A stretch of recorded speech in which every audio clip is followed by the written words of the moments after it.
Welcome back. I'm Michael Bull, and this is the Commercial Real Estate Show. Today we're talking single-tenant net lease investment market. My guests are Tim Kinney. He is with Marcus and Millichap Capital Corporation, and Nancy Miller. She's with the National Net Lease Investment Group of Bull Realty.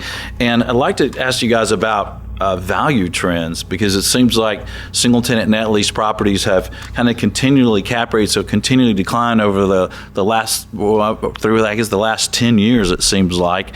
Where are we today? What are you seeing, Nancy? Well, I did a little pulling just because I knew you'd ask, but I looked at nationally and then I looked at the region, and nationally cap rates have gone down. In 2014, national average for single tenant, including medical and single tenant industrial, about 6.42% were the averages, and then in 2015 and 16, this year it's 6.27%. They've gone down. The number of transactions have also gone down slightly. We were at a high of 6,325 in last year. This year we're going to be about 6,300, so we'll be slightly down. And in the Southeast, the trend pretty much holds the same. We've had about 2,500 transactions this year, and we had a little bit more last year.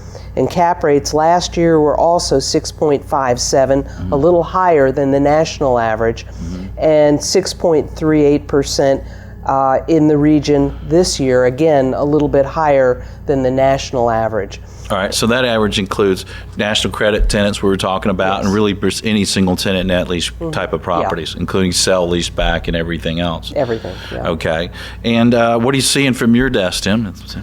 Yeah, people ask me that question a lot. They like to see, I'm on a lot of panels and speak a lot at different functions. They want to see what I see from my desk. So great question. What I see is, what Nancy alluded to also, is the fact that you have the alternative investment scenario. What else are you going to buy? People are afraid of the stock market. The bond market, the yields in the bond market are at historic lows. They don't want to take the risk, so they're still flooding into the single tenant net lease world. So that's driven these cap rates. So that's what I see when my clients or a family office is trying to either diversify, or they're trying to figure out what to do with a large 1031 exchange. They're going to want to buy into multiple single tenant net lease product. And I love the diversification that provides. So it's been a driver of the alternative investment scenario. That what are your best choices? And so people have really moved into the single tenant net world. We've really seen a compression of cap rates that's been incredible. Yeah. Well, let's talk about the elephant in the room, and that's rising interest rates. Okay, so the election's over. I guess we all expect to see interest rates start rising. What's your estimate, Tim, as to what rates might do, and what are you seeing so far? I've been in the financial business of many, many years. So anybody who tells you that they know what interest rates are going to do is crazy. So the consensus now, and the consensus has been wrong so many times, as we all know. The consensus is that we're going to see pressure on interest rates, long-term rates. So there's a difference between long-term rates and the benchmark being the 10-year Treasury, and then short-term rates. And people are talking about the Fed, so we'll talk about both. But on the long-term side, we've seen an increase. Again, the benchmark being the 10-year Treasury, that was at 1.8% when we had the election. Now it's at 2.37%. We haven't had a move this high in 15 years. So we've already seen a major shift, in kind of a paradigm shift, really, as far as interest rates go. And that's because the bond buyers, bond traders, investors, sovereign wealth funds, whatever, they see inflation, and that means that there's pressure on long-term rates. You're also seeing a reaction to the Trump policies as far as spending, and we're seeing also, and our economy is very strong. And we're seeing job growth, we're seeing GDP growth, and I think the thinking out there is we're going to see a stronger economy, therefore higher interest rates. On the flip side, you have the short-term rates, which is, everyone talks about the Fed. There's a 100% chance now that the Fed will increase the Fed funds rate in December after their meeting. Again, we're at such historic lows. That's really where the bank's cost of funds comes from. So that's significant whenever we're doing these more bank-type deals versus more capital markets transactions that are driven off of the 10-year Treasury plus a spread.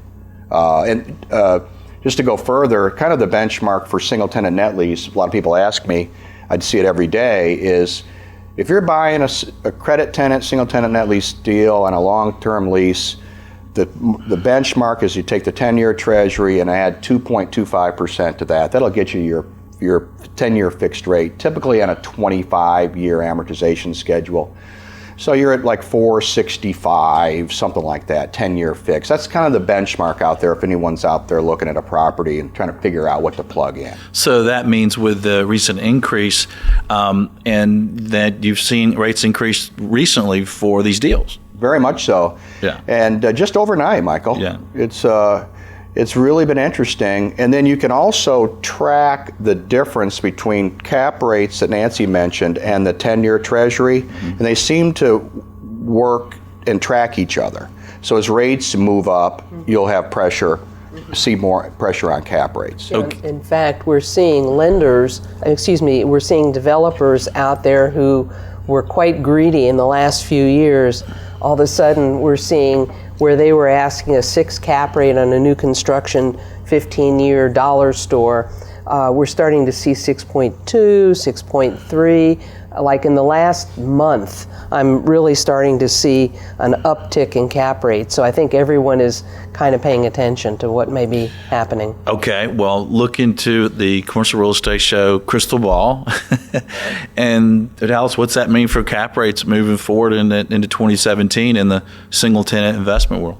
Well, Tim started mentioning that, and I think we're going to see a lock shift. I think that this is my prediction, interest rates will lag cap rates. I think cap rates will slowly go up because people want to move inventory. They want to sell it. And when they see that it won't sell, we're seeing more and more on the marketing side price reduction. We're seeing more of that on things are staying on the market longer, and in fact, the average net lease property stays on the market in the Southeast 324 days. Ooh.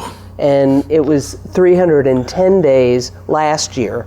So it's staying on the market longer, and that's likely because the developer and the seller is trying to maximize return or get as low of a cap rate as they can, and it's not working. The buyer comes along who may be the 1031 buyer who's willing to pay a little bit more, and I think we're going to continue to see the seller realize what's happening as these interest rates continue to Yeah, I mean, if you were trying to time the top of the market, from what you guys are telling me, we're there, where we were there a month ago.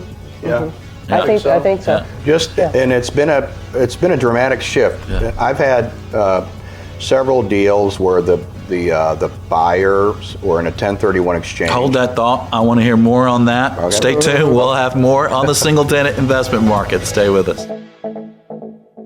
Hey there, thanks for checking out the Commercial Real Estate Show.